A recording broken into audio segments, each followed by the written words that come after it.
बिस्मिल्लाहिर्रहमानिर्रहीम। आज का हमारा टॉपिक है adjoint of a matrix, inverse of a matrix and Cramer's rule. ये डिटर्मिनेंट चैप्टर का लास्ट टॉपिक है और अगर आपने मेरे इससे पहले डिटर्मिनेंट के लेक्चर्स नहीं देखे हैं तो पहले आप उनको देख लें और फिर आप इस लेक्चर की तरफ मूव करें। और अगर आप मेरे चैनल पर आए हैं तो मेरे चैनल को सब्सक्राइब ज़रूर करें, लाइक करें और अपने कमेंट ज़रूर करें। तो चलें बारी बारी इन सारे टॉपिक्स को डिटेल के साथ डिस्कस करते हैं कि what is adjoint, what is inverse of a matrix and then how can we apply the adjoint and inverse of a matrix in a Cramer's rule. Now first we discuss the adjoint of a matrix.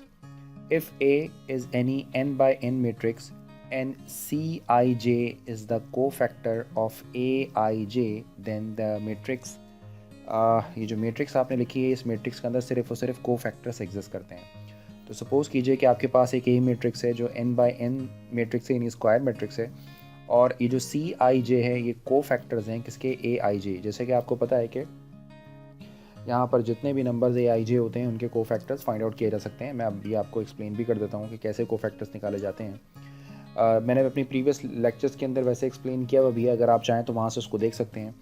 इस called the matrix of को factors. तो basically ये जो है आपके पास एक complete matrix of को factors हैं और इसको हम एडजॉइंट कब कहते हैं, इसको एडजॉइंट उस वक्त कहते हैं कि the transpose of this matrix is called adjoint of A and is denoted by adjoint of A.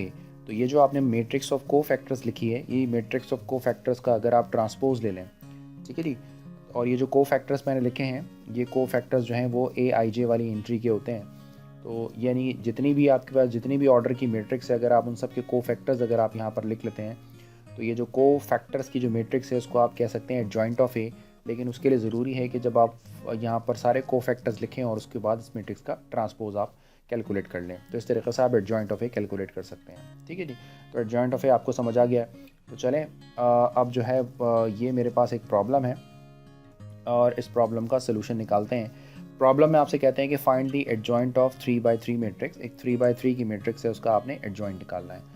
तो इट मीन्स इसका एडजॉइंट होगा क्या, पहले ही मैं लिख देता हूँ कि इसका जो एडजॉइंट ऑफ ए होगा वो बेसिकली आपके पास कौन सी मैट्रिक्स होती है, जैसे कि अभी मैंने आपको थोड़ी देर पहले बताया कि वो होती है मैट्रिक्स ऑफ को फैक्टर्स। तो यहाँ पर मैट्रिक्स ऑफ को फैक्टर्स का क्या मतलब है, मैट्रिक्स ऑफ को फैक्टर्स का मतलब ये है कि आपने यहाँ पर C11, C12, C13 यानी इन एलिमेंट्स के कॉरस्पॉन्डिंग इसके को फैक्टर्स आपने लिखने होंगे।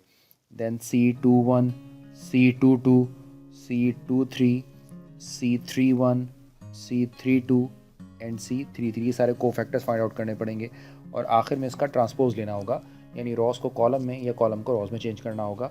इस तरीके से आप एडजॉइंट कैलकुलेट कर सकते हैं। तो चले अब हम बारी बारी C11 यानी को फैक्टर्स कैलकुलेट करते हैं। तो मैं आपको बताता हूँ को फैक्टर्स का फार्मूला हमने आपको पहले से लिखवाया था कि जो को फैक्टर सी आई जे होता है ये बेसिकली इक्वल होता है -1 पावर i प्लस जे, और ये होता है एम आई जे। मैंने माइनर को फैक्टर आपको बताया था तो उसके अंदर आप इसको देख सकते हैं। तो अच्छा जी, ये जो साइन है आपके पास ये आपके पास जो है i प्लस जे, ये बेसिकली साइन जनरेट करता है आपके पास। ठीक है, तो इसका मतलब है कि जो माइनर है अगर उस माइनर को आप साइन के साथ असाइन कर लेंगे तो ये को फैक्टर्स बन जाता है।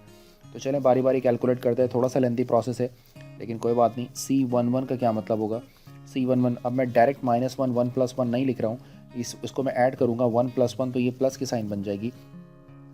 और M11 आपका क्या मतलब होगा, M11 का मतलब ये होता है कि आपने एक माइनर कैलकुलेट करना होता है जिसके अंदर आपने फर्स्ट रो और फर्स्ट कॉलम को छोड़ देना है और एक डिटर्मिनेंट बना लेनी है आपने। तो एक पॉजिटिव साइन के साथ, वैसे साइन लिखने की ज़रूरत नहीं थी बट मैंने लिख लिया है, आपने फर्स्ट रो और फर्स्ट कॉलम को छोड़ देना है और 6 3 -4 and 0 की एक आपने डिटर्मिनेंट लिखनी है। 6 3 -4 and 0। अब आप इसको सिंप्लीफाई कर लें तो डिटर्मिनेंट इसकी निकालेंगे तो 6 0 हो जाएगा माइनस फार्मूले का, एंड 4 3 ज़ा 12। तो इसका मतलब ये है कि C12 की वैल्यू जो है वो C11 की जो वैल्यू है वो 12 आ जाएगी। इसी तरीके से अब मैं डायरेक्ट करने वाला हूँ। अब आप कैलकुलेट करें C12 पहली बात ये है कि C12 यानी 1 + 2 ये नेगेटिव होगा, तो यहाँ पर आपने एक माइनस लगा दिया और अब आपने फर्स्ट रो और सेकंड कॉलम को छोड़ना है। तो आपने फर्स्ट रो और सेकंड कॉलम को छोड़ा है। अब आप सपोज़ करें कि आपके पास 1 2 3 0 डिटर्मिनेंट पे लिखे हुए हैं, अब आप इसका डिटर्मिनेंट ले लें। तो 1 को 0 से मल्टीप्लाई करेंगे 0 आएगा, माइनस टाइम 2 × 3 ये बन जाएगा -6, ये हो जाएगा -6 और एक माइनस बाहर भी लिखा हुआ है तो ये बन जाएगा +6। इसी तरीके से C13 हम कंप्यूट करते हैं C13 कैसे कंप्यूट होगा, मैं इसको थोड़ा ठीक कर लूँ जी। C13 हम कैसे कंप्यूट करेंगे जी जनाब। C13 कंप्यूट करने के लिए पहली बात ये 13 है तो ऑफ कोर्स कि यहाँ पर प्लस की वैल्यू होगी। और अब आपने करना ये है कि इसका माइनर निकालने के लिए आपने फर्स्ट रो और थर्ड कॉलम को छोड़ना है। तो फर्स्ट रो और थर्ड कॉलम को अगर आप छोड़ दें तो 1 मल्टीप्लाई बाय -4 आंसर बन जाएगा आपके पास -4, और फिर माइनस फार्मूले का 6 मल्टीप्लाई बाय 2, 6 2 ज़ा 12, तो फाइनल आंसर आपके पास होगा -16, राइट। अब बात करते हैं हम C21 की। तो C21 2 + 1 माइनस, तो माइनस आएगा। अब आपने सेकंड रो और फर्स्ट कॉलम को छोड़ना है। 2 मल्टीप्लाई बाय 0 आंसर हो जाएगा आपके पास 0, और माइनस फार्मूले का, और -4 मल्टीप्लाई बाय -1, तो ये आपके पास आ जाएंगे +4, तो ये हो जाएगा आपके पास -4 विच इज़ इक्वल टू 4, ठीक है जी। सिमिलरली C22 कंप्यूट करते हैं। C22 2 + 2 4 के इक्वल होगा, तो यहाँ पर बाहर प्लस की साइन आएगी। इसके लिए आपने सेकंड रो और सेकंड कॉलम को छोड़ देना है। 3 को 0 से मल्टीप्लाई करेंगे 0 आएगा, माइनस फार्मूले का 2 मल्टीप्लाई बाय -1 -2, और माइनस जो है वो बेसिकली प्लस हो जाएंगे, तो उसका जो फाइनल आंसर है वो हो जाएगा आपके पास +2, राइट। इसी तरीके से C23 कैलकुलेट करते हैं। तो 2 3 5 के इक्वल होगा, तो नेगेटिव साइन होगी। तो यहाँ पर सेकंड रो और थर्ड कॉलम को आप छोड़ दें। 4 मल्टीप्लाई बाय 3 ये आपके पास इक्वल होगा -12, माइनस फार्मूले का 2 मल्टीप्लाई बाय 2 आंसर आ जाएगा 4, और यहाँ पर बनेगा -16, और माइनस से मल्टीप्लाई करेंगे तो ये हो जाएगा +16। तो उम्मीद है कि आपको ये एडजॉइंट कंप्यूट करना आ रहा होगा, कोफैक्टर्स निकालने आ रहे होंगे, जैसे कि हम कोफैक्टर्स पहले भी कैलकुलेट कर चुके हैं। सिमिलरली C31 जब हम कंप्यूट करेंगे तो C31 आप कंप्यूट कीजिएगा, इसका आंसर आएगा 12। इसी तरीके से जो आपने C32 का आंसर निकाला है, बिल्कुल सेम प्रोसीजर को आप फॉलो करते हुए वो आंसर बना है 10, और इसी तरीके से C33 का जो आंसर है वो आंसर बनेगा आपके पास 16। तो अब आपने मुझे बताना है कि एडजॉइंट मैट्रिक्स कौन सी होगी।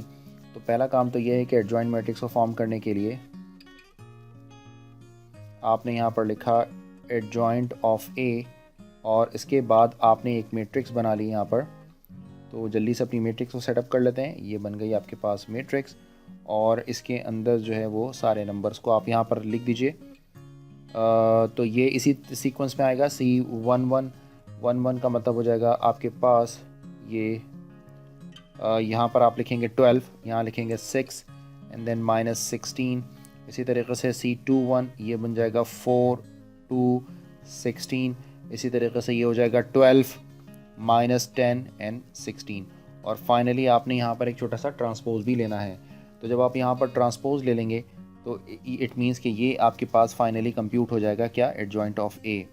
तो एडजॉइंट ऑफ ए जो है वो कंप्यूट करेंगे। तो एक और मैट्रिक्स की हमें नीड है, तो पहले मैट्रिक्स फॉर्म कर लेते हैं। ये बन गई है हमारी मैट्रिक्स, ठीक है जी, ये मैट्रिक्स बन गई। अब आपने करना सिर्फ और सिर्फ ये है कि ये जो आपके पास रो है इसको कॉलम की फॉर्म में लिख देना है। तो जब आप रो को कॉलम की फॉर्म में लिखेंगे तो आपका क्या आंसर बनेगा, आपका आंसर बनेगा 12 6 -16। ये बन जाएगा आपके पास 4 2 16, और यहाँ पर होगा आपके पास 12 -10 एंड 16। तो ये है आपके पास फाइनली एडजॉइंट ऑफ ए। तो आप अच्छे तरीके से सीख लिया आपने कि एडजॉइंट ऑफ ए कैसे कंप्यूट करना है। तो ये है आपका फाइनल रिजल्ट जिसे हम कहते हैं एडजॉइंट ऑफ ए। तो adjoint of A basically cofactors की मैट्रिक्स होती है। थोड़ा लेंदी प्रोसेस है, लेकिन अगर आपको प्रोग्रामिंग आती है या अगर आप माइक्रोसॉफ्ट वर्ड एक्सेल यूज़ करना चाहते हैं तो आसानी से ये कंप्यूट कर सकते हैं, ठीक है जी। तो यहाँ तक हमारी बात हो गई। तो ये जो हमारा टॉपिक था, इस टॉपिक में 3 चीज़ें हमें डिस्कस करनी है। एक एडजॉइंट ऑफ ए डिस्कस करना है, सेकंड हमने इन्वर्स डिस्कस करना है। तो चलें अब हम इन्वर्स की बात करते हैं कि इन्वर्स ऑफ अ मैट्रिक्स को हम कैसे डिस्कस करते हैं। तो हम बात करने वाले हैं इन्वर्स ऑफ अ मैट्रिक्स, ठीक है जी। जैसे आप स्टार्टिंग में भी देख सकते हैं कि मैंने आपसे ये कहा कि हमने एडजॉइंट की बात करनी है और इन्वर्स की बात करनी है। तो अब हम बात करते हैं इन्वर्स ऑफ अ मैट्रिक्स की। तो बहुत ध्यान से आपने सारी चीज़ों को देखना है। तो ज़रा जल्दी से मैं एक डेफिनेशन आपके लिए लिखता हूँ पहले, और फिर उसके बाद आपको बताता हूँ। इन्वर्स ऑफ मैट्रिक्स को हम इस तरह डिफ़ाइन करते हैं कि if A is an invertible matrix,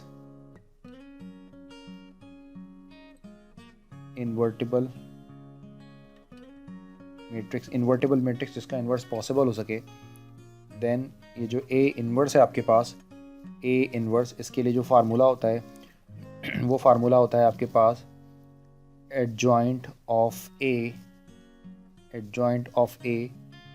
divided by determinant of A, और इन शॉर्ट इसे हम ए मॉड भी कहते हैं। तो ये जो बेसिक फार्मूला है हमारे पास, ये फार्मूला किसके लिए होता है?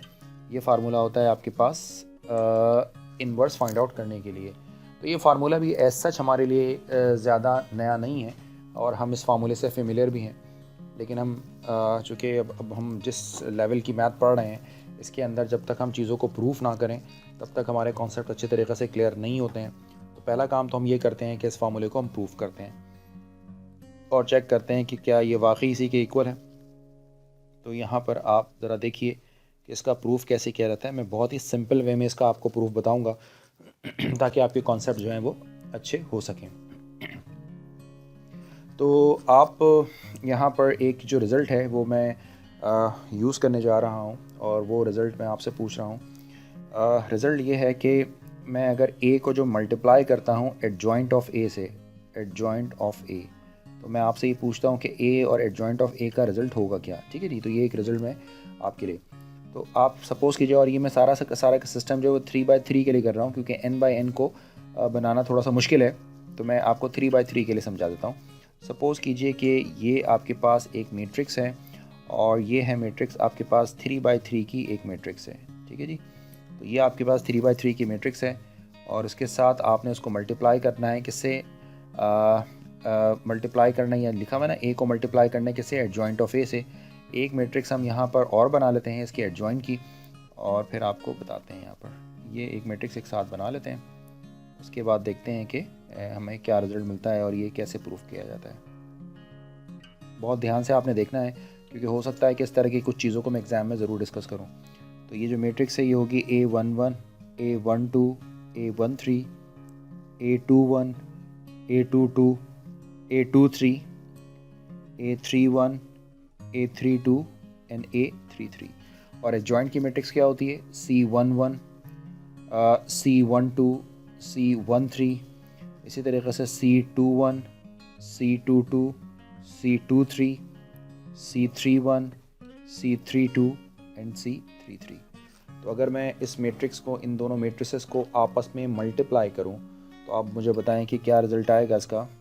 तो बहुत आसान है, बहुत ध्यान से आपने इसको देखना है कि अगर हम इसको फॉर एग्ज़ाम्पल, मैं कंप्लीट मल्टीप्लिकेशन तो यहाँ पर नहीं बता रहा हूँ आपको, लेकिन फॉर एग्ज़ाम्पल अगर मैं आपसे कहता हूँ कि आप ये जो है फॉर एग्ज़ाम्पल ये जो फर्स्ट रो है इसको फर्स्ट कॉलम से मल्टीप्लाई करते हैं, या फॉर एग्ज़ाम्पल ये जो सेकंड रो है उसको सेकंड कॉलम से आप उसको मल्टीप्लाई करते हैं, तो आपके पास जो है वो फाइनल रिज़ल्ट क्या बनकर आएगा।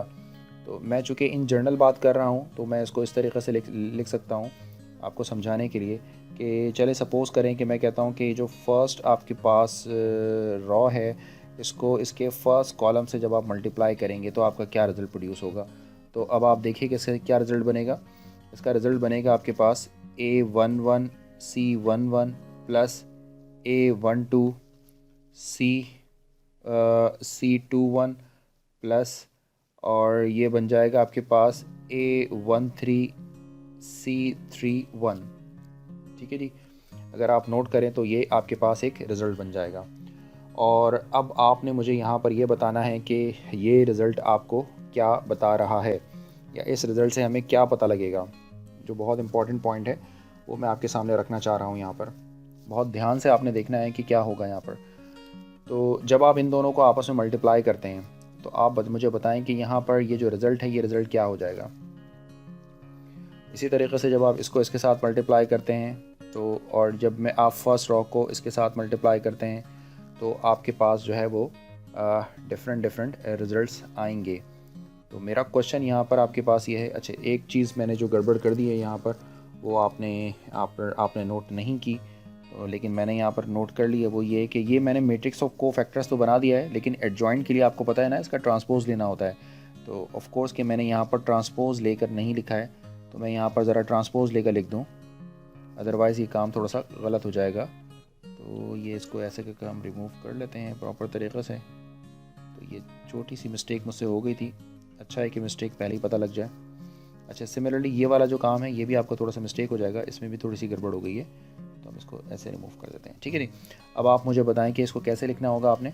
इसको लिखना होगा आपने C11, इसको लिखना होगा आपने C12, इसको लिखना होगा आपने C13, इसको आप लिखेंगे, क्या लिखेंगे, इसे लिखेंगे C21 और इसे लिखेंगे C31, इसे C22 लिखेंगे, इसे लिखेंगे C23, इसे लिखेंगे C32 और इसे लिखेंगे C33, ठीक है जी। ये आपने इस तरह लिखा है। अब आपने जो है वो इनको आपस में मल्टीप्लाई कर दिया, इसको आपस में मल्टीप्लाई कर दिया। तो जब आप इसको आपस में मल्टीप्लाई करेंगे तो क्या रिज़ल्ट बनेगा जी जनाब, क्या रिज़ल्ट आएगा, ये रिज़ल्ट आएगा आपके पास A11 C11 plus A12 C12 plus A13 C13, right, ये इसके इक्वल आ जाएगा, ठीक है। ये फर्स्ट रो है, इसको फर्स्ट कॉलम से आप करते हैं, यानी किसी भी एक रो को किसी एक कॉलम से मल्टीप्लाई। अच्छा, अगर आपको पता है कि ये क्या चीज़ है, अगर आपने माइनर कोफैक्टर को डिटेल से देखा है और अगर नहीं देखा तो माइनर कोफैक्टर वीडियो को देख लीजिएगा। इसमें बताया जाता है कि डिटर्मिनेंट को एक्सपेंड करने के लिए एक मेथड है, उसे कहते हैं माइनर कोफैक्टर। अगर किसी भी मैट्रिक्स का डिटर्मिनेंट लेना हो आपने, तो उसकी एंट्री को उसके कोफैक्टर के साथ, उसके करस्पॉन्डिंग कोफैक्टर के साथ मल्टीप्लाई कर अगर आप ऐड कर दें तो उसका डिटर्मिनेंट निकल आता है आपके पास, ठीक है जी। अच्छा जी, ये लेकिन अगर मैं आपसे कहता हूँ कि फॉर एग्जांपल इस रॉ को अगर आप सेकंड कॉलम से मल्टीप्लाई करते हैं, तो अगर आप नोट करें तो एंट्री है आपके पास A11 और इसका करस्पॉन्डिंग और इसके साथ जो कोफैक्टर है C21 है, A12 C22 है, A13 C23 है। तो आप याद रखें कि अगर ये डिफरेंट होगा तो अकॉर्डिंग टू थ्योरम तो इसका रिजल्ट 0 के इक्वल हो जाता है। सिर्फ और सिर्फ जब इनका रिजल्ट इक्वल आएगा, इनका रिजल्ट इक्वल होगा, यानी 1 1 इधर भी 1 1 C1 A12 C12 A13 C13, अगर ये इक्वल होगा तो इसका रिजल्ट जो है वो कोई निकलेगा, अदरवाइज इसका आंसर हमेशा 0 के इक्वल होगा। तो अगर आपको याद है ये, तो इसे हम क्या कहते थे, इसे हम कहते थे डिटर्मिनेंट ऑफ, ये बेसिकली डिटर्मिनेंट को एक्सपेंड करने का एक तरीका था, तो ये कहलाता है डिटर्मिनेंट ऑफ ए, ठीक है जी। अब यहाँ पर बेसिकली 3 डिफरेंट पॉसिबिलिटीज़ हैं। इसको आप अगर आप इसके और इसके साथ मल्टीप्लाई करेंगे तो ये 0 हो जाएगा। सिमिलरली ये जो सेकंड कॉलम है इसमें ये 0 हो जाएगा, सेकंड का रिजल्ट आएगा, थर्ड 0 हो जाएगा, क्योंकि C21 A21 A21 C21 ठीक है जी, A22 C22 ठीक है, A23 C23 ठीक है। तो मेरा ख्याल है आप ये पॉइंट समझ गए होंगे। तो इसका मतलब ये है कि जब मैं इन दोनों को मल्टीप्लाई करता हूँ तो सिर्फ डायगनली मेरे पास ऐसे एलिमेंट आते हैं जो बेसिकली डिटर्मिनेंट ऑफ ए को रिप्रेजेंट करते हैं।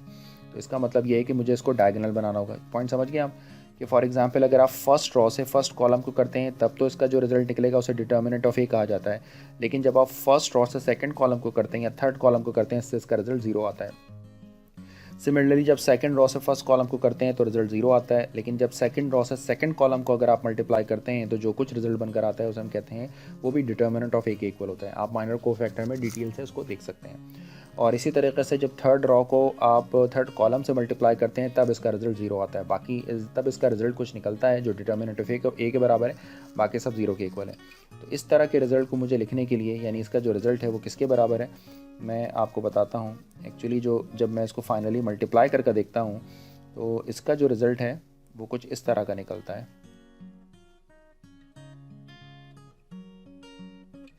क्या निकलता है, यानी जो पहला आपका नंबर है ये बन जाता है आपका डिटर्मिनेंट ऑफ ए, इसी तरीके से बाकी नंबर 0, इसी तरीके से ये 0 ये बन जाता है डिटर्मिनेंट ऑफ ए 0, और इस तरह ये भी 0 ये भी 0, और यहाँ डायगोनल में आपके पास आंसर आता है डिटर्मिनेंट ऑफ ए, राइट। तो इस तरह का जो रिज़ल्ट है वो रिज़ल्ट लिखने के लिए आप क्या कर सकते हैं, कैसे लिखेंगे इसको आप आई से मल्टीप्लाई कर दें, ठीक है। तो अब हमें हमारे पास एक रिज़ल्ट पता लगा, ठीक है जी, आई से मल्टीप्लाई कर दें। आई आइडेंटिटी मैट्रिक्स है। 1 0 0 0 1 0 को जब डिटर्मिनेंट ऑफ ए से मल्टीप्लाई करेंगे तो determinant of A determinant of A diagonals के अंदर आ जाएगा, बाकी सारे नॉन डायगोनल्स नंबर 0 हो जाएंगे। तो अगर मैं अब ये लिखता हूँ कि ए मल्टीप्लाई बाय, जैसे कि मैंने कहा था कि adjoint of A multiply by adjoint of A किसके इक्वल होगा, तो अगर आप नोट करें तो ये इक्वल होगा determinant of A determinant of A multiply by I, ठीक हो गया। मुझे जो क्या मालूम करना है, मुझे मालूम करना है ए का इन्वर्स फाइंड आउट करना है ना, मुझे ए का इन्वर्स निकालना है। तो ए का इन्वर्स कैसे निकाला जाएगा, ये बहुत इंपॉर्टेंट क्वेश्चन है यहाँ पर। तो देखिए जी, पहले तो हम ये करते हैं कि इस डिटर्मिनेंट ऑफ ए जो मल्टीप्लाई हो रहा है इधर आकर डिवाइड करवा देते हैं, तो ये ए आ जाएगा यहाँ पर, और यहाँ पर हो जाएगा आपके पास क्या, एडजॉइंट ऑफ ए आ जाएगा यहाँ पर, और ये डिवाइड की फॉर्म में क्या आ जाएगा, डिटर्मिनेंट ऑफ ए। और ये जो आपके पास राइट हैंड साइड है ये सिंपली आइडेंटिटी मैट्रिक्स बन गई। आपको यहाँ से ए को रिमूव करना है, तो ऑफ कोर्स ए को रिमूव करने के लिए आप दोनों तरफ मल्टीप्लिकेटिव इन्वर्स अप्लाई करेंगे। तो आपने ए इन्वर्स ए दोनों तरफ अप्लाई कर दिया।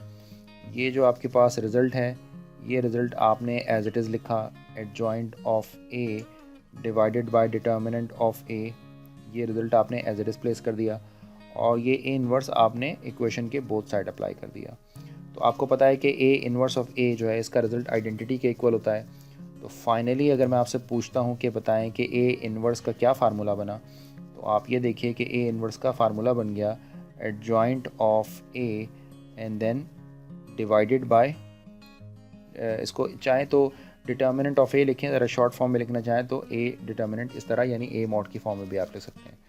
तो ये आपके पास इन्वर्स का फार्मूला जो था, जो निकल कर आता है, वो इस तरीके से आप इसको प्रूफ कर सकते हैं। ठीक है जी। तो अब यहाँ पर हमने दो डिफरेंट बातें कर ली हैं। एक तो हमने एडजॉइंट निकालना सीख लिया कैसे निकालते हैं, दूसरा हमने ए इन्वर्स का एक फार्मूला भी देख लिया कि बेसिकली ए इन्वर्स किस तरीके से फाइंड आउट किया जाता है। सेम एग्जांपल जो भी मैंने थोड़ी देर पहले अटैम्प्ट की है, और इस एग्जांपल के अंदर मैं जो है वो चूँकि एडजॉइंट तो कंप्यूट कर ही चुका था, ठीक है जी, मैं बता देता हूँ, उस एग्जांपल को रीराइट करता हूँ। सपोज़ कीजिए कि ए मैट्रिक्स है आपके पास, वो ए मैट्रिक्स थी आपके पास 3 2 -1 1 6 3, और फिर उसके बाद 2 -4 एंड 0, और मैंने इसका एडजॉइंट कंप्यूट किया था।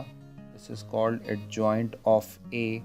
तो एडजॉइंट ऑफ ए मैंने निकाला था, वो क्या निकाला था, वो था आपके पास 12 4 12 एंड 6 -2 -10, ऊपर आप स्क्रीन स्क्रॉल करके देख लीजिएगा, 16 16 एंड देन 16, ये निकाला था एडजॉइंट ऑफ ए। अब सिंपली अगर मैं आपसे पूछता हूँ कि बताएं इसका ए इन्वर्स क्या है, तो ए इन्वर्स निकालने के लिए मुझे डिटर्मिनेंट ऑफ ए यानी ए मॉड की ज़रूरत पड़ेगी। तो मैं इसका ए मॉड कंप्यूट कर लेता हूँ, और जब मैंने इसका ए मॉड कंप्यूट किया तो इसका आंसर आया 64। और ये आपके लिए टास्क है कि आप इसको खुद ट्राई कीजिएगा, ये आपका टास्क है कि आप इसको ट्राई कीजिएगा कि डिटर्मिनेंट ए मॉड कैसे, A64 कैसे आया। तो फाइनली अगर मैं आपसे कहता हूँ कि ए इन्वर्स क्या होगा, तो ए इन्वर्स इक्वल होगा 1 over determinant of A 64 divided by adjoint of ए।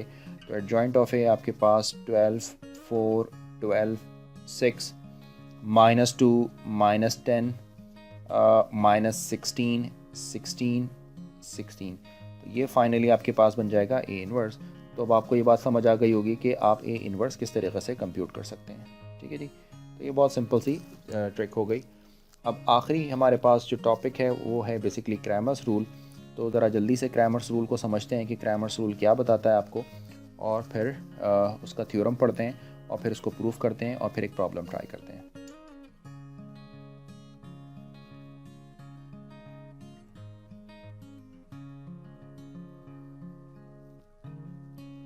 जी जनाब, तो क्रैमर्स रूल हम डिस्कस कर रहे हैं, तो लिख लेते हैं क्रैमर्स रूल क्या है basically.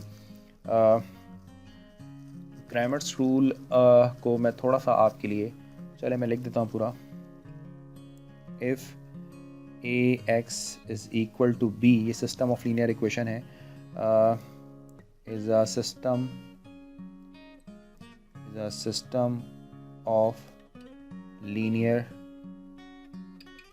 Equations in n unknown. फ़िलहाल आप अपने लिए n नहीं करते हैं, हम इसको 3 अननोन के लिए कर लेते हैं, तो हम बाकियों के लिए जनरलाइज कर सकते हैं 3 अननोन, और सच दैट, एक तो 3 अननोन है, and then such that determinant of A जब आप कंप्यूट करते हैं तो इसका आंसर नॉट इक्वल टू 0 है। देन ऐसा करने से क्या होता है, आपको एक यूनिक सोल्यूशन मिलता है। देन द सिस्टम, हम ये डिटर्मिनेंट में ही बात कर भी चुके हैं, then system has a unique solution, has a unique solution. और वो सोल्यूशन होगा क्या, वो सोल्यूशन इस तरीके से लिखा जाता है कि जो x1 होगा आपके पास, सपोज़ कीजिए कि 3/3 का सिस्टम है, तो ये इक्वल होगा आपके पास determinant of a1 divided by determinant of a। इसी तरीके से ये x2 क्या होगा, ये x2 इक्वल होता है determinant of a2 divided by determinant of A, और इसी तरीके से ये जो x3 है ये इक्वल होता है determinant of a3 divided by determinant of a। तो इस तरीके से आप जो है वो x1 x2 x3 की वैल्यू फाइंड आउट कर सकते हैं। और यहाँ पर जो थोड़ी एक और टेक्निकल पॉइंट है कि ये a1 और a2 और a3 a1 a2 और a3 कैसे कंप्यूट किए जा रहे हैं, तो वो फॉर्म करने के लिए हम यहाँ पर मैं लिख देता हूँ यहाँ पर थोड़ी सी बात और, वेयर, वैसे बुक में ये डेफिनेशन है, आप चाहे तो कर सकते हैं, where J A of J is the matrix, ये जो ऊपर वाली मैट्रिक्स है उसको हम कह रहे हैं ऑफ जे, ये ऑब्टेन की जा सकती है, obtain by replacing the entries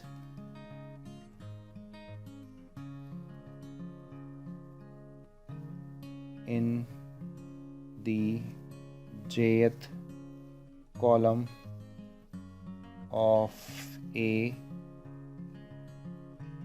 by the entries in the matrix।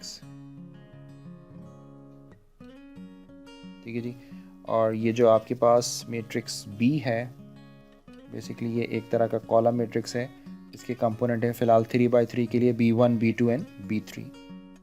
ठीक है, एक दफ़ा इस डेफिनेशन को पढ़ लेते हैं एंड देन फिर हम उसको प्रूफ पे चलते हैं। तो क्रैमर्स रूल आपसे ये कहता है कि अगर आपके पास AX इक्वल्स टू B वाला एक सिस्टम है और सपोज कीजिए कि उसमें 3 अननोन्स हैं और जिसका determinant of A not equal to 0 है, तो इस सिस्टम से यूनिक सोल्यूशन आपको मिलेगा, और वो unique solution x1 is equal to determinant of A1 divided by determinant of A2 mod divided by A mod, A3 mod divided by A mod के equal होगा। जबकि यहाँ पर A1 A2 और A3 जो आपके पास मैट्रिक्स हैं, वो बेसिकली जो भी आपके पास A मैट्रिक्स है उस A मैट्रिक्स में फर्स्ट कॉलम, सेकंड कॉलम और थर्ड कॉलम को रिस्पेक्टिवली चेंज करने से आप A1 A2 और A3 मैट्रिक्स को फाइंड आउट कर सकते हैं। ठीक है जी, तो ये आपके पास कहलाता है क्रैमर्स रूल। तो अब हम ज़रा प्रूफ करते हैं कि भाई ये जो क्रैमर्स रूल है ये कैसे प्रूफ किया जाता है। तो इसका प्रूफ आप देखिए, क्योंकि फार्मूले के हिसाब से तो इसे याद रखना आसान है, लेकिन इस लेवल के ऊपर हम कोशिश ये करेंगे कि तमाम चीज़ें फार्मूला देखें। अच्छा जी, तो ये बात हम पहले से जानते हैं। हम क्या जानते हैं? हम ये जानते हैं कि इफ़ डिटर्मिनेंट ऑफ ए, ये हमने डिटर्मिनेंट के चैप्टर में बहुत डिटेल से पढ़ा था कि नॉट इक्वल टू 0, तो इसका क्या मतलब होता है? इसका मतलब ये होता है कि देन ए जो है वो कौन सी मैट्रिक्स है, इज़ इन्वर्टेबल। ठीक है जी, तो ये हो गया इन्वर्टेबल। और अगर ये इन्वर्टेबल है तो एक थ्योरम हमने पढ़ा था चैप्टर नंबर 1 के अंदर, वो थ्योरम आपसे ये कहता है कि जो x है ये बराबर होता है किसके, A इन्वर्स ऑफ B। तो अगर आपके पास ये इन्वर्टेबल है तो इट मीन्स कि ये इन्वर्टेबल है, तो इसका मतलब है कि इस x का कौन सा सोल्यूशन पॉसिबल होगा, यूनिक सोल्यूशन होगा। इज़ द, ये according to theorem is the unique solution of AX is equal to B। तो इसका मतलब ये है कि अगर आपके पास डिटर्मिनेंट ऑफ A जो है वो नॉट इक्वल टू 0 है, यानी आपके पास मैट्रिक्स नॉन सिंगुलर मैट्रिक्स है, तो इसका मतलब है कि A जो है वो इन्वर्टेबल होगा। और अगर A इन्वर्टेबल है तो इसका मतलब ये है कि उसका जो सोल्यूशन होगा वो होगा A इन्वर्स ऑफ B, और ये एक यूनिक सोल्यूशन होगा किस सिस्टम का, AX is equal to B वाले सिस्टम का यूनिक सोल्यूशन होगा। ठीक है जी, तो ये बातें हमें पहले से मालूम हैं। तो अभी हम इसी को यूज़ करते हैं यहाँ पर। जैसे मैं आपसे कह रहा हूँ कि भाई ये x है, ये है x है A inverse of B, A inverse of B। तो इसका मतलब ये, अभी मैंने थोड़ी देर पहले आपको बताया कि A इन्वर्स कैसे लिखते हैं। A इन्वर्स आप लिखते हैं adjoint of A divided by, मैं इसको सिंपली डिटर्मिनेंट ऑफ A नहीं लिख रहा हूँ, A मॉड लिख देता हूँ, A मॉड, और यहाँ पर B मैट्रिक्स आपके पास एज इट इज़ मौजूद है। ठीक हो गया, तो ये आपको फार्मूला बताया मैंने। अब ज़रा अगर इसी फार्मूले को फुलफ़िल किया जाए तो 1 ओवर आप मॉड ऑफ A यानी डिटर्मिनेंट ऑफ A को एज इट इज़ रखें और एडजॉइंट ऑफ A की एक मैट्रिक्स बना लें। ठीक है जी, तो ज़रा जल्दी से, हम 3/3 की ही बात कर रहे हैं। अच्छा, यहाँ पर एक B मैट्रिक्स की भी नीड होगी, तो मैं पहले ही इसको सेट कर लेता हूँ। तो ये मैंने एक मैट्रिक्स का सेटअप बना लिया यहाँ पर, और ये बन गया आपका सेटअप जनाब। तो अब आपने मुझे बताना है यहाँ पर क्या एडजॉइंट ऑफ A क्या होता है। एडजॉइंट ऑफ A लिखा जाता है C11, C12, C13, C21, C22, C23, C31, C32 and C33। ये आपके पास एडजॉइंट मैट्रिक्स हो गई। और बी मैट्रिक्स सपोज कर लीजिए B1, B2 और B3 के बराबर है। ठीक हो गया। अब आपने क्या करना है कि इसको आपस में मल्टीप्लाई करना है। तो जब आप इसको आपस में मल्टीप्लाई करेंगे तो आपके पास क्या रिज़ल्ट जनरेट होगा, वो रिज़ल्ट आप मुझे लिख कर दिखाएं। तो चलें हम वो रिज़ल्ट लिखते हैं। तो वो रिज़ल्ट अगर हम लिखते हैं तो ये बनता है 1/a मॉड, और यहाँ पर एक मैं ज़रा जल्दी से एक बड़ी सी मैट्रिक्स ऐसे करके बना लेता हूँ यहाँ पर, क्योंकि बहुत बड़ा सारा रिज़ल्ट यहाँ पर थोड़ा सा बनने वाला है मेरे पास जी। तो अब आपने क्या करना है यहाँ पर, अब आपने करना है यहाँ पर कि इस रॉ को इस कॉलम से मल्टीप्लाई करना है। तो ये क्या बन जाएगा आपके पास, ये बन जाएगा C11 B1 प्लस नेक्स्ट क्या होगा आपके पास C21 B2, नेक्स्ट क्या होगा C31 B3। इसी तरीके से नेक्स्ट क्या होगा आपके पास C12 B1, नेक्स्ट होगा C22 B2, और इसी तरीके से ये होगा C32 एंड B3। लास्ट आपके पास क्या होगा C13 B1 plus C23 B2 and plus C33 and B3। ठीक है जी, ये आपके पास एक मैट्रिक्स इस तरीके से बन जाएगी। अच्छा जी, यहाँ पर थोड़ा सा मैं आपको स्टॉप कर रहा हूँ, यहाँ पर आपको स्टॉप कर रहा हूँ, और यहाँ पर मैं कुछ और चीज़ आपके साथ डिस्कस कर रहा हूँ। और वो क्या डिस्कस कर रहा हूँ, ज़रा आप बहुत गौर से देखिए इसको। सपोज़ कीजिए कि मेरे पास एक मैट्रिक्स है, वो मैट्रिक्स क्या है मैं भी आपको इस तरह नहीं बता रहा हूँ, और मैं अगर आपसे कहता हूँ कि एक मैट्रिक्स मैं आपको बना कर देता हूँ। सपोज़ कीजिए कि ये मैंने एक मैट्रिक्स बना कर दी है आपको, ठीक है। और इस मैट्रिक्स के अंदर जो है वो अगर आप एक दफ़ा अगर ये पॉइंट सीख जाएंगे तो इजी हो जाएगा। सपोज़ कीजिए कि ये है अच्छा जी, ये है A11, A12, A13, और ये है A21, A22, A23, और ये आपके पास A31, A32, A33। और ये जो मेरे पास जो फर्स्ट कॉलम है, इस फर्स्ट कॉलम को मैं यहाँ से रिमूव कर देता हूँ, और मैं इस फर्स्ट कॉलम की जगह पर लिख रहा हूँ B1, B2 एंड B3। और मैं आपसे ये पूछता हूँ कि इस मैट्रिक्स का डिटर्मिनेंट क्या होगा। तो इसका डिटर्मिनेंट कैसे निकलेगा, सपोज़ उसको हम R1 से ही एक्सपेंड करते हैं। तो B1 के साथ आपके पास, B1 के साथ जब आप इसको एक्सपेंड करेंगे तो ये क्या रिज़ल्ट आएगा आपके पास जी। फॉर एग्ज़ाम्पल अगर आप जो है, मैं आपसे ये कहता हूँ कि आप इसको एक्सपेंड करें, ठीक है। बहुत थोड़ा सा सोच कर आपने मुझे बताना है कि इसको हम क्या करने वाले हैं। बहुत आसान सी चीज़ है, कोई बहुत मुश्किल सी बात नहीं है यहाँ पर जी।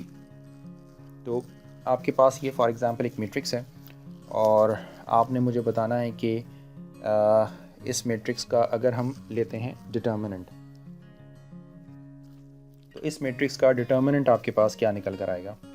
तो अब आपने यकीनन इसको इसके साथ क्रॉस लेना होगा, फिर इस नंबर को चूज़ करना होगा, फिर इस रो और इस कॉलम को छोड़ना होगा, एंड देन जिस तरीके से हम इसका डिटर्मिनेंट्स लेते हैं बिल्कुल उसी तरीके से हमने इसका डिटर्मिनेंट्स लेना होगा। ये बात आपको यहाँ पर समझ आ गई होगी, ठीक है। अब यहाँ पर जब आप इसका डिटर्मिनेंट्स निकालेंगे, ठीक है, चले मैं निकाल कर दिखाई देता हूँ आपको ताकि आपकी कोई परेशानी ना हो यहाँ पर। अच्छा जी, B1 अगर आप चूज़ करते हैं तो आप एक मैट्रिक्स बना लें और उसको लिख लीजिए A22 और A23, A32 एंड A33, ठीक है जी।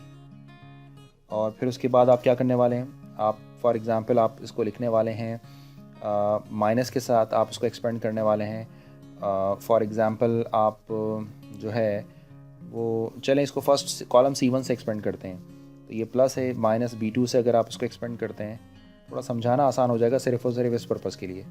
तो ये आपके पास क्या बन जाएगा, रो एंड कॉलम को अगर आप छोड़ दें तो A12 और A13 और A32 एंड A33 बन जाएगा। और इसी तरीके से अगर आप इसको थर्ड कॉलम से B3 से एक्सपेंड करते हैं तो अब आपके पास क्या रिज़ल्ट आएगा, B3 से जब आप इसको एक्सपेंड करते हैं तो ये प्लस माइनस फिर प्लस, ये छोड़ दीजिए, ये बन जाएगा आपके पास क्या A12 A13, A22, A23। ठीक है जी।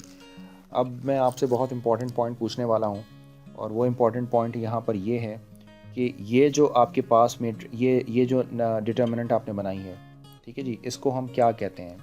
तो अगर आप ये देखिए कि फॉर एग्ज़ाम्पल अगर आप कहते हैं कि आप फर्स्ट रो और फर्स्ट कॉलम को छोड़ते हैं, तो ये जो आपके पास बनकर आती हैं माइनर, इस माइनर के ऊपर चूँकि आपके पास प्लस के साइन है, तो ये जो माइनर है आपके पास, ये माइनर कौन सी माइनर कहलाती है, ये माइनर कहलाती है C11।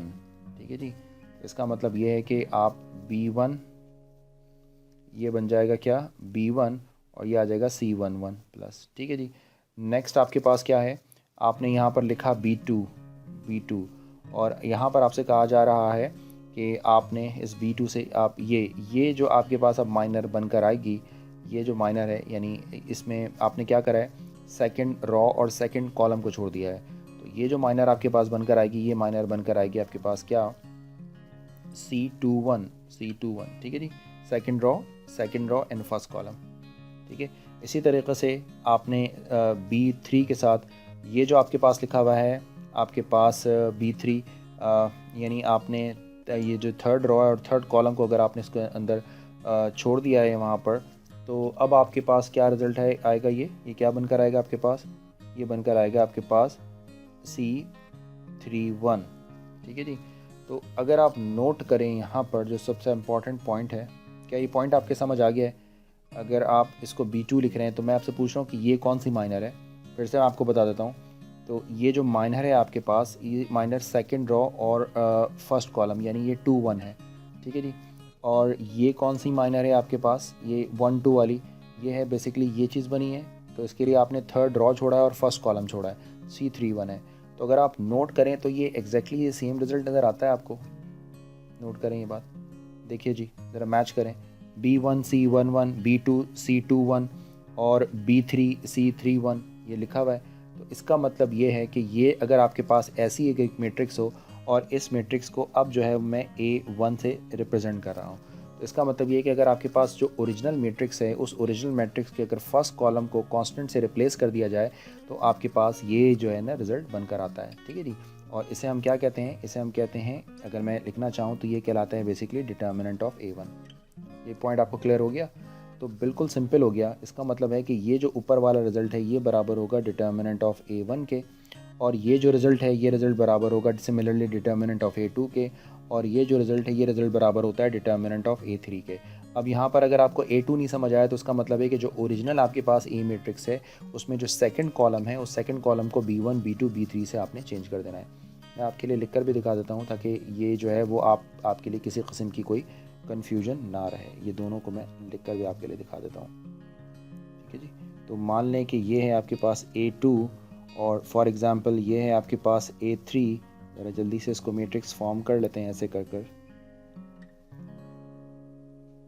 ठीक है, ये मैट्रिक्स बन गया आपके पास। तो करना क्या होता है आपके पास, मैं दोबारा लिखता हूँ, A11 A12 A13 A21 A22 A23 and A31 A32 A33। इसी तरीके से पहले इसको भी लिख लेते हैं, A11 A12 A13 21 22 23 31 32 and A33। तो इसका मतलब है कि अगर आपने जो है वो A2 मैट्रिक्स बनानी है, तो इसके जो सेकंड कॉलम है, इसके सेकंड कॉलम को आपने जस्ट रिप्लेस कर देना है किसके साथ, B1 B2 एंड B3 के साथ। और जब आप इसका डिटर्मिनेंट निकालेंगे, तो याद रखें कि इसका डिटर्मिनेंट ये वाली वैल्यू निकलेगी। आप अपने तौर पर इसको चेक कर लीजिएगा। ठीक है जी, जिस तरीक़े से मैंने इसके लिए चेक किया। और अगर इसी तरीके से अगर आपको जो है वो A3 मैट्रिक्स बनानी है, तो A3 मैट्रिक्स को फॉर्म करने के लिए जो थर्ड कॉलम है, उसको B1 B2 B3 से आपने रिप्लेस कर देना है, बस सिंपल। तो फाइनली जब सारी वैल्यूज़ जो है, ये पर्पल वाली सारी वैल्यूज़ यहाँ पर पुट की जाएगी, और लेफ़्ट हैंड साइड पर क्या है आपके पास, लेफ़्ट हैंड साइड पर है x। तो आपका जो फाइनल रिज़ल्ट बनकर आएगा वो क्या बनकर आएगा, उसको देख लें। वो फाइनली आपके पास होता है क्रैमर्स रूल। x को आप लिख सकते हैं x1, for example x2 and x3, हम इसको इस तरह लिख सकते हैं। ठीक है जी। तो ये मैं पहले तो इसकी एक मैट्रिक्स बना लूँ। मिसाल के तौर पर ये बन गई मेरे पास मैट्रिक्स। तो कभी कभी मैट्रिक्स जो है मैं ऐसे भी बना लेता हूँ। ये आ गई आपके पास x, ठीक है जी, ये आ गया x। अब ये x जो है वो किसके इक्वल है, बाहर जो था आपके पास एडजॉइंट ऑफ a को था, a मॉड था, a मॉड क्योंकि कांस्टेंट नंबर होता है लिहाजा वो सबसे, ये ऐड होने के बाद इससे सबसे मल्टीप्लाई हो जाएगा। तो आप जो है उसको कैसे लिख सकते हैं, इसको सिंपली आप लिख सकते हैं यहाँ पर, ये देखिए मैं ज़रा इसको इस तरह करके बनाता हूँ। तो सिंपली आपके पास अब जो रिज़ल्ट है वो रिज़ल्ट किसके इक्वल होगा, ऊपर क्या था आपके पास, ऊपर टॉप पर क्या कौन सी वैल्यूज़ थी, ये थी आपके पास एडजॉइंट, सॉरी ऊपर क्या निकला था आपके पास, ऊपर निकला था आपके पास डिटर्मिनेंट ऑफ A1, और बाहर क्या था आपके पास, बाहर था डिटर्मिनेंट ऑफ A। इसी तरीके से सेकंड में आपके पास क्या रिज़ल्ट बनकर आ रहा था, डिटर्मिनेंट ऑफ A2, और ये था आपके पास डिटर्मिनेंट ऑफ A। इसी तरीके से थर्ड में वैल्यूज़ क्या थी, डिटर्मिनेंट ऑफ A3, और ये वैल्यू क्या थी आपके पास, डिटर्मिनेंट ऑफ A। तो फाइनली आपका क्या रिज़ल्ट हो गया, x1 बराबर हो गया आपके पास, मैं इसको सिंपल करके लिखता हूँ A1 mod divided by A mod, और x2 जो है वो किसके बराबर हो गया, ये बराबर हो गया A2 mod divided by A mod, और इसी तरीके से ये जो x3 है ये किसके बराबर हो गया, ये बराबर हो गया A3 mod divided by A mod. और फाइनली ये जो हमारे पास एक रूल है, इस रूल को हम कहते हैं क्रैमर्स रूल, राइट। तो इसके लिए सबसे इंपॉर्टेंट चीज़ ये है कि पहले आप डिटर्मिनेंट निकाल लें, ए का ओरिजिनल मैट्रिक्स का डिटर्मिनेंट निकाल लें। अगर ओरिजिनल मैट्रिक्स का डिटर्मिनेंट नॉन ज़ीरो होता है तब इस रूल को आप यूज़ कर सकते हैं, अदरवाइज़ पहले ही आपका आंसर जो है वो वैलिड नहीं होगा। तो बिल्कुल टाइम को हम वेस्ट नहीं करते हैं और जल्दी से अपने एक एग्जाम्पल की तरफ चलते हैं। ज़रा शॉर्टकट में आपको बताने वाला हूँ। Use Cramer's rule to solve, use, मेरे लेक्चर्स थोड़े से बड़े ज़रूर हैं बट इसमें काफ़ी सारी चीज़ें हमने डिस्कस कर लेते हैं डिटेल, तो जो लोग मैथ पढ़ना चाहते हैं उनके लिए तो ये बेस्ट ऑप्शन है। Use Cramer's rule to solve, जी जनाब। तो आपके पास इक्वेशन है x1 plus 2x3 is equal to 6, और फिर उसके बाद माइनस, मैं ज़रा शॉर्टकट करूँगा ये प्रॉब्लम, आपको डिटेल बता दूँगा मैं कैसे हो रही है। x2 plus 6x3 is equal to 30, और इसी तरीके से जो थर्ड है वो है minus x1 minus 2x2 and plus 3x3 is equal to 8। इसको क्रैमर्स रूल से सॉल्व करना है। तो सबसे पहला टास्क तो ये है कि आप 4 मैट्रिसेस बना लें, सारी मैट्रिसेस को एक साथ लिख लें। तो ज़रा जल्दी से मैं एक मैट्रिसेस के स्केचिंग कर लेता हूँ। ये 2 मैट्रिसेस आ गई आपके पास। इसी तरीके से जो रिमेनिंग 2 मैट्रिसेस हैं वो हम यहाँ लिख लेते हैं, एक यहाँ और एक यहाँ, क्योंकि हमें यहाँ पर ये हमने मैट्रिक्स फॉर्म कर ली। ये हमारी बन गई मैट्रिक्स, जी जनाब। तो ये हमने मैट्रिसेस सारी फॉर्म कर ली है, और आप यहाँ पर ए मैट्रिक्स आपके पास होगी जो होगी सिंपल कोफिशिएंट की मैट्रिक्स। तो ये कोफिशिएंट की मैट्रिक्स है। तो अब आप यहाँ पर देख लें कि कौन कौन से कोफिशिएंट है, कैसे लिखना होगा। इसको लिखना होगा 1 0 2 -3 4 6, और फिर ये बन जाएगा -1 -2 एंड 3। यहाँ पर हम लिखने वाले हैं A1 मैट्रिक्स। A1 मैट्रिक्स के लिए ये 2 कॉलम्स तो सेम रहेंगे, फर्स्ट कॉलम को आपने इस कांस्टेंट से रिप्लेस कर देना है। तो जो A1 है ये बन जाएगा 60 30 एंड 8। इसके अलावा 0 2 सेम, 4 6 सेम, -2 एंड 3 सेम होंगे आपके पास। सेकेंडली अब आपने क्या काम करना है, इस A मैट्रिक्स में A2 मालूम करना है आपने यहाँ पर।